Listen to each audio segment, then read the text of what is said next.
Sobat Sehat, selamat datang di podcast Generasi Kritis, Generasi Sehat, Anti Narkoba. Bersama saya Zaskia Karamadania selaku host di podcast kali ini. Oke, kali ini kita akan membahas topik yang sangat penting dan menarik banget nih, yaitu wujudkan pikir kritis dan hidup sehat untuk membangun generasi anti narkoba. Kita semua tahu nih bahwa ancaman penyalahgunaan narkoba di kalangan anak muda sekarang itu sangat menjadi persoalan yang besar. Maka dari itu, bagaimana kalau solusinya bukan hanya sekedar larangan saja, namun dengan cara kita berpikir kritis dan menerapkan gaya hidup sehat? Nah, untuk membahas topik kali ini, kita akan membahasnya lebih dalam bersama dengan narasumber yang spesial tentunya. Dan lebih spesialnya lagi, beliau ini dari kampus kita tercinta, yaitu dari IKA Baktiwiyata. Beliau merupakan salah satu dosen di IKA Baktiwiyata. Beliau merupakan dosen ketua minat Promkes di S1 Kesehatan Masyarakat dan merupakan dosen gugus penjaminan mutu S2 Kesehatan Masyarakat. Kira-kira teman-teman tahu nggak sih siapa beliau? Nah, pastinya teman-teman dari kesehatan masyarakat tahu nih siapa beliau. Langsung saja kita sapa bersama, yaitu Ibu Vivin Dwi Purnamasari, SKM MKes. Halo Ibu Vivin. Halo Mbak. Bagaimana kabarnya hari ini? Alhamdulillah baik dan sehat. Nah, sebelum kita masuk ke pembahasannya lebih lanjut nih, aku mau ngajak Ibu Vivin buat jargon bersama. Apakah Ibu sudah siap? Siap. Baik, nanti saya akan pimpin podcast Mas Hani 2025, wujudkan generasi kritis, generasi sehat, anti narkoba. Baik, buat teman-teman di rumah ataupun di kampus dimanapun berada boleh banget nih mengikuti jargon kali ini.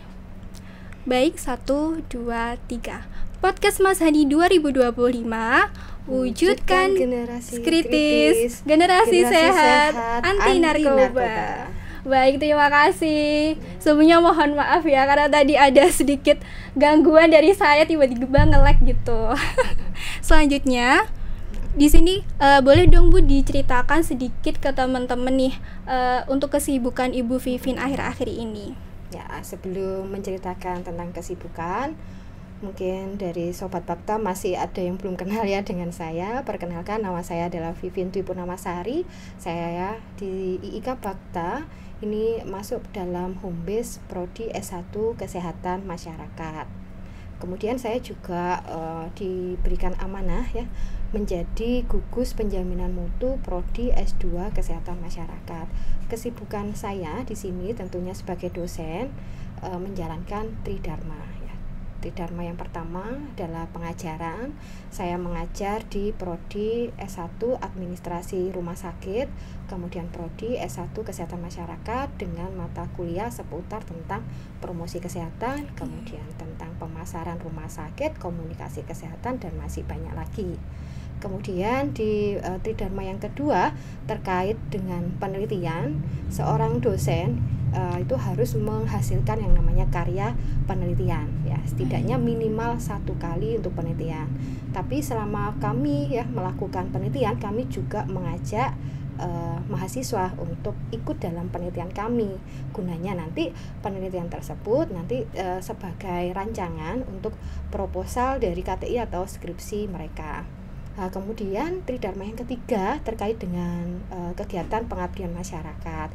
Tentunya apa yang kita lakukan harus juga berguna untuk masyarakat.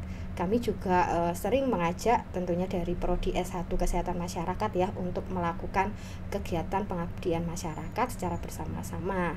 Karena kan memang untuk S1 Kesehatan Masyarakat itu kan lahannya itu di masyarakat. Jadi memberikan pelajaran ya, membekali mereka untuk bisa mengenali masyarakat secara lebih luas. Terus tambahan selain Tridharma mungkin yang sekarang ini yang hobi saya ini yang sering adalah olahraga Mbak ya, karena ya usia ya, usia itu karena sudah lanjut enggak lanjut Mbak. Sudah mulai menua. Ya, seperti itu ya, sudah 30 ke atas ini ya kita harus membentengi ya dengan pola hidup sehat seperti yang topik untuk hari ini jika dibahas itu. Nah, sangat luar biasa sekali ya cerita dari Ibu Vivin ini yang menjadikan diri kita itu lebih semangat lagi untuk seperti beliau, semangat untuk meraih cita-citanya. Dan tentunya hari ini kita akan membahas topik yang sangat spesial bersama beliau. Nah, teman-teman, sebelum kita masuk ke pembahasan yang inti kali ini, aku mau kasih pantun dulu nih. Oke. Nanti mohon untuk Bu Vivin bilang cakep gitu nggih, Bu? Ya, siap. Oke, mentari siang hangat rasa, Cakep. bunga mekar penuh pesona. Cakep. Mari kita mulai bersama, obrolan santai tapi penuh makna. Oke, pantunnya menarik sekali bukan teman-teman? Nah, ini tuh baru awalan aja loh. Tadi kita udah kenal sama Ibu Vivin, selanjutnya kita tadi udah jargon bersama, terus kita udah pantun bersama. Nah, selanjutnya nantinya kita masuk ke acara intinya itu juga pastinya lebih menarik banget. Oke, kali ini saya izin untuk bertanya ya Ibu, ini tentang narkoba di tingkat remaja. Kira-kira bagaimana sih menurut Ibu tentang pemakaian dari narkoba di era remaja ini? Ya, untuk narkoba ya. Narkoba kalau di era sekarang itu kasusnya sudah menginjak pada usia remaja ya. Tapi sebelum mungkin saya menjelaskan tentang kasusnya seperti apa, ya kita lihat dulu dari pengertian narkoba. Ya, narkoba itu kan ada 3 komponen yang masuk di dalam narkoba. Yang pertama adalah narkotika, kemudian psikotropika dan zat adiktif lainnya. Contohnya untuk narkoba mungkin Sobat Bakta sudah tahu ya jenis-jenis untuk obat ataupun mungkin zat adiktif yang masuk di dalam kategori narkoba. Misalnya ganja, sabu, kemudian putau, heroin ya, kemudian kodein dan lain sebagainya. Pada dasarnya obat-obat yang masuk di dalam jenis narkoba itu sebenarnya untuk riset atau penelitian. Dan juga obat tersebut juga bisa digunakan sebagai penyembuhan. Ya, karena kan obat kan berarti untuk proses penyembuhan. Namun ya saat ini yang lagi marak penggunaan obat itu ternyata disalahgunakan. Nah, kalau disalahgunakan berarti itu akan bisa merusak dari generasi masa sekarang. Nah, mengapa narkoba itu bisa merusak? Karena mungkin dampaknya banyak ya. Di antaranya terkait dengan ketergantungan. Nah, ketergantungan di sini karena konsumsi yang terlalu berlebihan tanpa resep dokter sehingga menimbulkan yang namanya kecanduan, ketergantungan. Ya, seperti kalau ketemu sama pacar gitu, rindu ya. Rindu ya. Kalau rindu kalau nggak ketemu sama pacar ya, nah itu gimana obatnya itu? Ketemu kan gitu ya, ketemu video call atau mungkin chat dan lain sebagainya. Tapi bagaimana untuk narkoba inilah itu yang perlu kita sebagai generasi muda untuk perlu disikapi. Selain dari dampak adanya ketergantungan juga bisa merusak yang namanya organ tubuh ya, seperti jantung, hati, ginjal, bahkan juga bisa mempengaruhi dari sistem saraf pusat seperti sering berhalusinasi ya.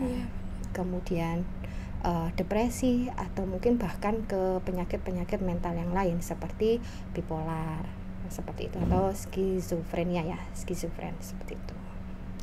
Baik, sangat jelas sekali ya penjelasan dari Ibu Vivin ini. Jadi narkoba itu bukan cuma narkotika saja, ada psikotropika dan juga zat adiktif yang lainnya. Sehingga dalam dunia medis itu narkoba itu diperbolehkan dan juga sah dan legal banget nih buat digunakan. Namun harus dalam pengawasan yang ketat agar dampaknya itu tidak ke tubuh maupun ke pikiran seseorang yang menggunakannya. Selanjutnya, bagaimana Ibu tanggapan penyalahgunaan narkoba di tingkat remaja? Ya, kalau tadi kan saya menyampaikan tentang narkoba ya, pengantar narkoba. Bagaimana untuk kasus narkoba di kalangan remaja? Kalau saya cari ya di internet tahun 2023 kalau tidak salah itu untuk kasus narkoba atau pengguna aktif narkoba itu sekitar 3,3 juta ya, dibandingkan dengan jumlah penduduk Indonesia yang rata-rata sekitar 280 juta. Di antara 3,3 juta itu hampir 10%, sekitar 312.000 ya, itu adalah masuk dalam kategori remaja. Kalau mbaknya sudah masuk remaja sudah ya, sudah melewati masa remaja ya. Karena kan remaja kan usianya kalau berdasarkan WHO itu kan 10 sampai 19 tahun ya, seperti itu. Kita yang di sini sudah melewati masa remaja. Lah, hal tersebut juga menjadi masalah ya untuk kami, mungkin untuk teman-teman juga di tenaga kesehatan, bagaimana kita bisa mencegah ya, atau mungkin memberantas dari penyalahgunaan narkoba. Karena kita lihat sendiri bahwa usia remaja itu pengen narkoba karena faktor apa gitu ya, karena banyak sekali yang menyebabkan seseorang atau remaja itu ingin mengkonsumsi narkoba. Salah satunya masalah keluarga ya kan, masalah keluarga atau mungkin putus cinta ya, percintaan kan seperti itu ya Mbak ya. Kemudian masalah mungkin broken home ya, yang mungkin kurang kasih sayang, kemudian pelariannya akhirnya ke narkoba. Karena masa usia remaja itu adalah masa untuk meniru, masa masih belum tahu jati dirinya itu siapa sih gitu, masih gampang terpengaruh oleh lingkungan sekitar. Seperti itu Mbak. Nah, jadi teman-teman yang dijelaskan Ibu Vivin tadi angkanya tuh sangat mengkhawatirkan ya untuk remaja, yaitu 312.000 nih. Jadi kita sebagai generasi muda harus bisa melawan penyalahgunaan narkoba, salah satunya dengan berpikir kritis. Nah, topik kita hari ini kan berpikir kritis kan ya teman-teman. Lalu bagaimana Ibu, bagaimana tentang ini hubungan antara kemampuan berpikir kritis dan upaya pencegahan penyalahgunaan narkoba di kalangan generasi muda? Ya, kalau berpikir kritis, terutama pelajar tentunya sudah dibekali ya adanya literasi. Lah, literasi kita tahu ya, literasi di Indonesia terutama di remaja itu literasi sangat rendah. Lah, literasi itu bukan hanya membaca saja tidak, tapi dari literasi menulis, kemudian bahkan bisa menganalisis. Lah, di sini pembahasan kita terkait dengan pola kritis ya, atau berpikir kritis, di mana kita sebagai seorang pelajar ya, atau yang menjadi generasi penerus bangsa, kita bisa memilah sumber informasi mana sih yang benar dan mana yang salah.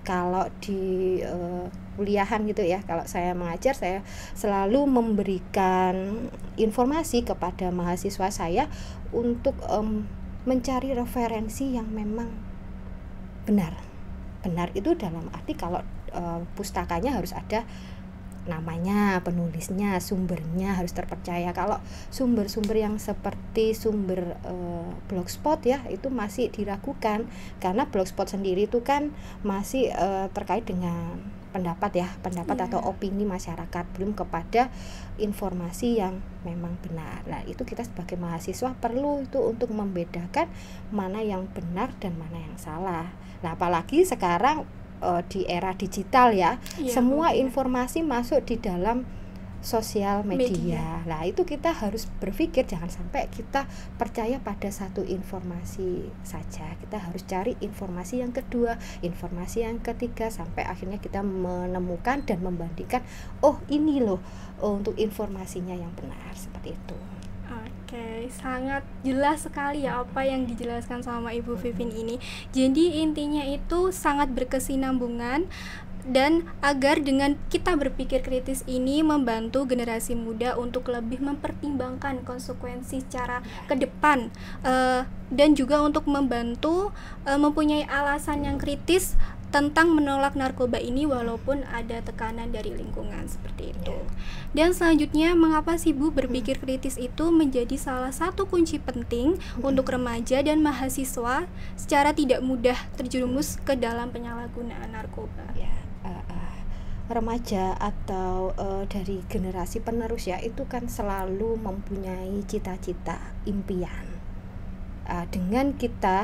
Dengan remaja itu bisa berpikir kritis ya, mereka bisa menjadi alat untuk ngontrol diri ya, pengendali diri. Jadi ketika diajak temennya sudah secara secara pasti untuk bisa menolak walaupun itu dari ajakan lingkungan sekitarnya. Jadi bisa secara tegas ya untuk menolak tawaran mereka, apalagi di sini terkait dengan konsumsi narkoba seperti itu. Jadi intinya dengan kita berpikir kritis nih, kita bisa membantu mengendalikan resiko dari ajakan di sekitar, dan juga pastinya memiliki kontrol diri yang lebih kuat tentunya untuk menjauhi narkoba.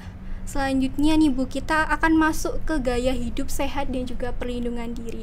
Bagaimana sih Bu gaya hidup sehat bisa menjadi tameng nih atau pelindung bagi generasi muda dari bahaya narkoba? Ya, kalau pola hidup itu ya dimulai dari seseorang bangun tidur sampai tidur kembali. Lah itu kan pola hidup lah. Tapi di sini kita perlu definisikan bahwa pola hidup yang kita inginkan dari remaja itu terkait dengan pola hidup yang sehat. Bila pola hidup sehat itu bukan hanya dari fisik saja, tapi terkait dengan mental juga ya.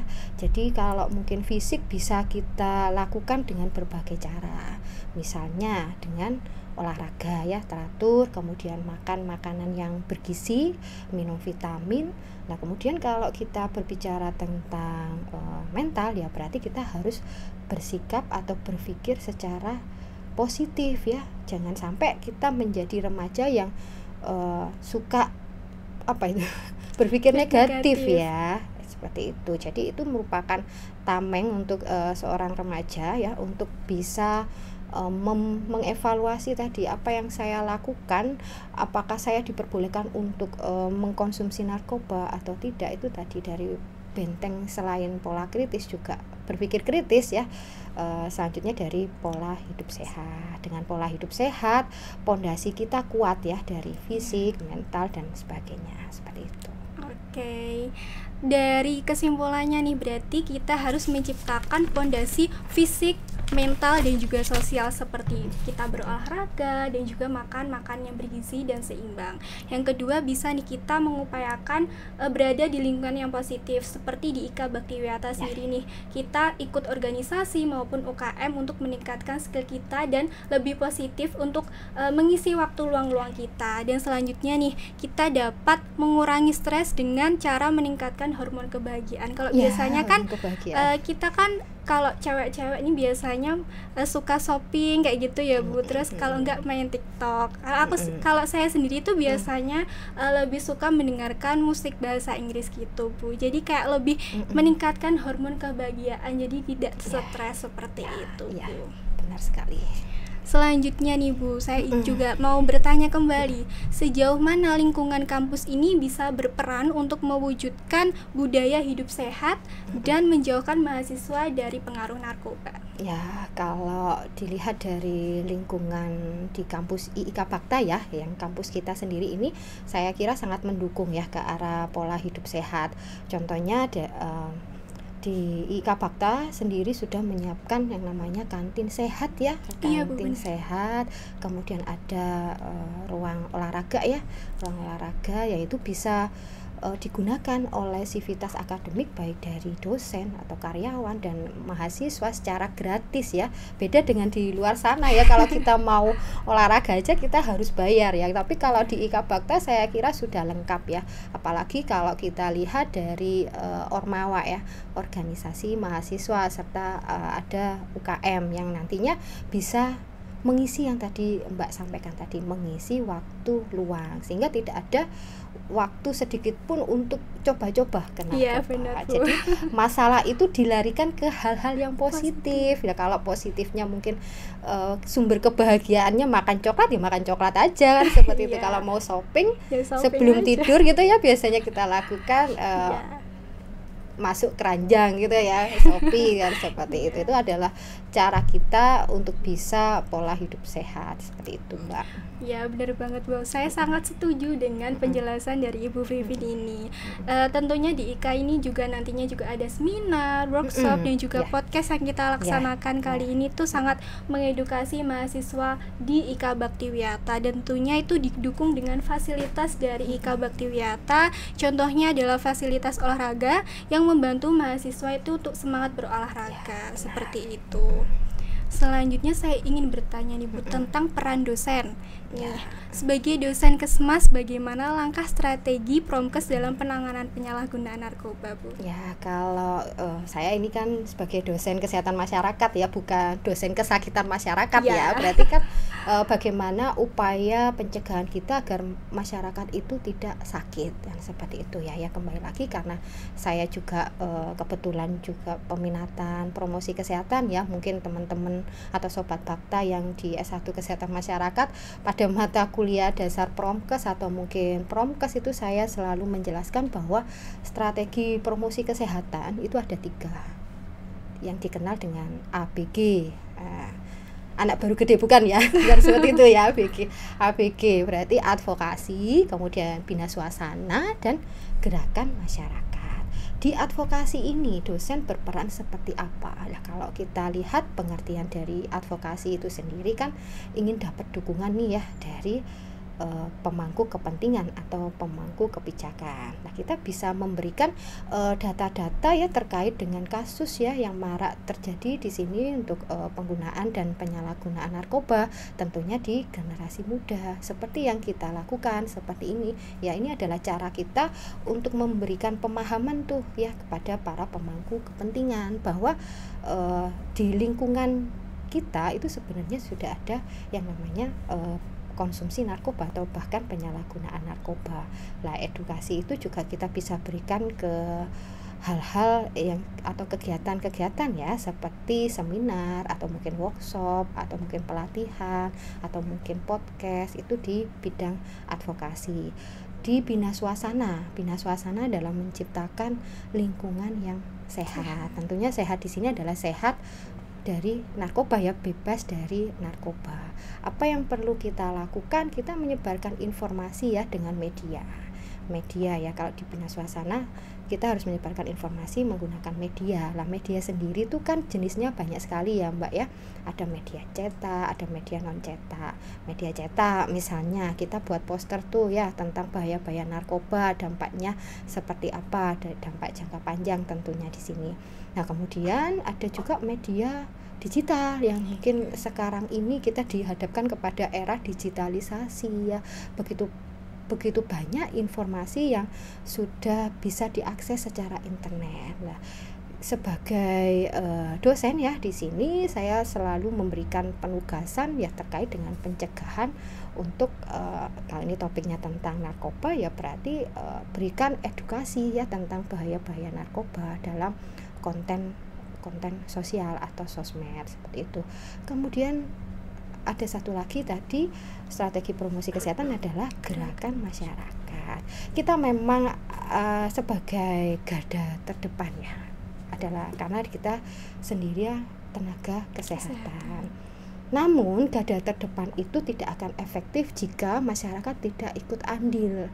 Jadi sebisa mungkin ya atau ya sebaiknya ya kita bisa melakukan kampanye di masyarakat agar masyarakat itu juga berperan aktif ya untuk pencegahan bahaya narkoba ini seperti itu. Baik Ibu, terima kasih untuk penjelasannya. Untuk jawaban dari Ibu Vivin tadi ada 3 nih teman-teman, yaitu pertama ada advokasi, dan yang kedua ada bina suasana, dan yang ketiga ada gerakan masyarakat. Dan selanjutnya ini Bu, ada terakhir, apa pesan dan juga harapan dari Ibu Vivin untuk generasi muda khususnya untuk mahasiswa IKA Baktiwiyata agar mereka bisa membangun masa depan yang sehat, kritis, dan tentunya bebas dari narkoba? Oke, kalau pesan saya ya untuk sobat Bakta semua yang sekarang ini mungkin mendengarkan obrolan kita ya. Ini kan teman-teman adalah generasi penerus bangsa yang nanti mewujudkan dari Indonesia Sehat tahun berapa Mbak? 2045 ya nggak salah ya. Indonesia Sehat 2045. Jadikan diri kalian sebagai agen perubahan ya, dengan pola pikir kritis, gaya hidup sehat, dan hati yang bersih ya. Hati yang bersih di sini berpikir yang positif. Itu adalah langkah untuk pencegahan dari kasus narkoba. Jangan sampai narkoba itu bisa merusak impian kalian atau nilai dan value kalian. Jangan sampai satu langkah yang kalian sudah ambil itu salah untuk mewujudkan impian kalian ya. Seperti yang tadi saya sampaikan ya, kalau rindu itu kan berat ya, tapi bisa meringankan kalau udah ketemu pacar. Tapi bagaimana kalau kita sering mengkonsumsi narkoba ya? Itu kan kalau dulu kan jangan ya Dik ya kan gitu ya. Nah, ya itu dari pesan saya dan harapan ya tadi ya, pertanyaan harapan. Ya kita harus tetap untuk berpikir positif ya, untuk gaya hidup yang lebih sehat dengan rajin berolahraga, kemudian berpikir kritis, dan menjadikan narkoba itu bukan satu-satunya ya. Kita bisa secara tegas menolak narkoba. Saya tidak butuh hebat ya dengan narkoba, berani untuk menjadi role model di masyarakat, seperti itu. Baik Ibu, terima kasih, sangat bagus dan juga sangat memuaskan sekali untuk jawaban dari Ibu Vivin ini. Dan kita bisa simpulkan nih teman-teman, harapan dan juga kesan-pesan dari beliau bahwa remaja itu, terutama untuk mahasiswa IKA Bakti Wiyata, itu harus rutin olahraga, mengonsumsi makanan yang bergizi dan juga seimbang, dan tentunya bisa menjadi mahasiswa yang berpikir kritis dan berani katakan tidak pada narkoba. Dan yang paling menarik nih teman-teman dari Ibu Vivin, katanya itu rindu itu bisa diobati dengan bertemu. Namun kalau narkoba jangan ya Dek ya, gitu. Satu lagi Mbak, apa Bu? Jadikan hidup sehat itu bukan pilihan. Jadikan hidup sehat itu menjadi lifestyle kita bersama-sama. Baik Ibu, sangat menarik sekali pesan kesan dan juga harapan dari beliau. Oke teman-teman, luar biasa sekali ya obrolan kita hari ini. Generasi anti narkoba itu bukan soal hanya menjauhi larangan-larangannya saja, tapi kita bisa berpikir secara kritis dan juga mengatur pola hidup sehat, seperti itu. Baik Ibu, terima kasih untuk Ibu Vivin sudah bersedia menjadi narasumber kami hari ini dan juga berbagi wawasan dan juga ilmunya bagi kita hari ini. Dan juga terima kasih kepada teman-teman yang sudah menonton di rumah, di kampus, dimanapun. Dan jangan lupa share ke teman-teman kalian. Dan sampai jumpa di episode selanjutnya. Dan tentunya kami sangat berterima kasih kepada Seci Flower yang telah mendukung terselenggaranya acara podcast hari ini. Oke, sebelum kita menutup acara hari ini nih, aku punya kata-kata nih buat teman-teman semua. Generasi yang keren adalah generasi yang mampu berpikir kritis dan juga berkata tidak pada narkoba. Sekian dari podcast hari ini, sampai jumpa di episode selanjutnya. Tetap menjadi generasi yang kritis, sehat, dan juga tetap semangat. Sekian, terima kasih, sampai jumpa.